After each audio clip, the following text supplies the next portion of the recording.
आपल्या जेवणात कांदा जर नसेल तर जेवणाची चवच अधुरी वाटते. पण त्याच कांद्याचं उत्पादन करणाऱ्या शेतकऱ्याला कांदा आता रडवतोय. कांद्याला भाव न मिळणं, 3,000 रुपये दरानं शासकीय कांद्याची खरेदी करा, विक्री झालेल्या कांद्याला 1,500 रुपये अनुदान द्या, या प्रमुख मागण्या शेतकऱ्यांच्या आहेत. या मागण्यांच्या पूर्ततेसाठी शेतकरी रस्त्यावर उतरलाय. कांदा रस्त्यावर टाकून आंदोलन करतोय. पण या सगळ्यात कांदा उत्पादनाचा विषय आला की निश्चितच नाशिकमधील लासलगावची चर्चा जोर धरू लागते. कारण आशियातील सर्वात मोठी कांद्याची बाजारपेठ म्हणजे नाशिकचं लासलगाव.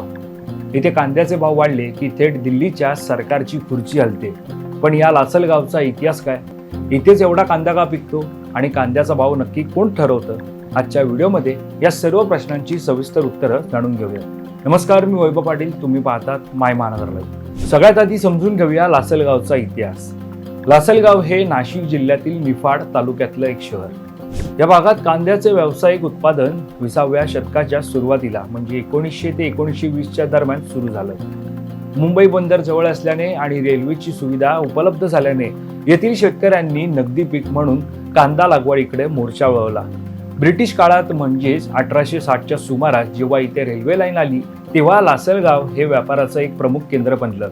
1 एप्रिल 1947 रोजी म्हणजेच भारताला स्वातंत्र्य मिळण्यापूर्वी येथे धान्य आणि भुसार मालाची खरेदी विक्री व्हायची.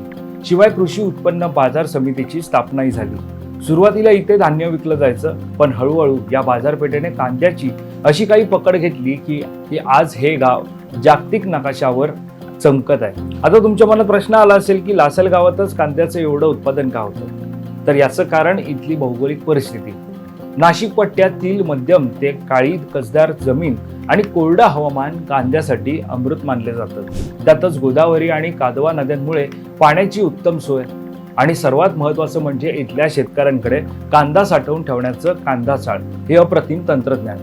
आता या लासलगावमध्ये कांद्याचं सर्वाधिक उत्पादन होण्याची नेमकी कारणं काय ती समजून घेऊया. हवामान आणि जमीन. येथील मध्यम ते काळी कसदार जमीन आणि कोरडे समशीतोष्ण हवामान कांदा पिकासाठी अत्यंत पोषक आहे. पाण्याची उपलब्धता. गोदावरी आणि कादवा नद्यांचा परिसर असल्यामुळे सिंचनाची सोय चांगली आहे. साठवणूक क्षमता म्हणजे चाळी. येथील शेतकऱ्यांकडे कांदा साठवून ठेवण्यासाठी कांदा चाळ उभारण्याचं उत्तम पारंपरिक आणि आधुनिक तंत्रज्ञान आहे, ज्यामुळे उन्हाळी कांदा हा 6 महिने टिकतो. पिढ्यानपिढ्यांचे ज्ञान. येथील शेतकऱ्यांकडे कांदा लागवडीचा आणि व्यवस्थापनाचा अनेक दशकांचा अनुभव आहे. पण हा कांदा विकला कसा जातो आणि या कांद्याचा भाव कोण ठरवतो हेही समजून घेऊया. कोणताही मंत्री, सरकार किंवा मोठा उद्योगपती कांद्याचा भाव ठरवू शकत नाही. भाव ठरवतो थेट लासलगावच्या बाजारात मागणी आणि पुरवठा या नियमावर.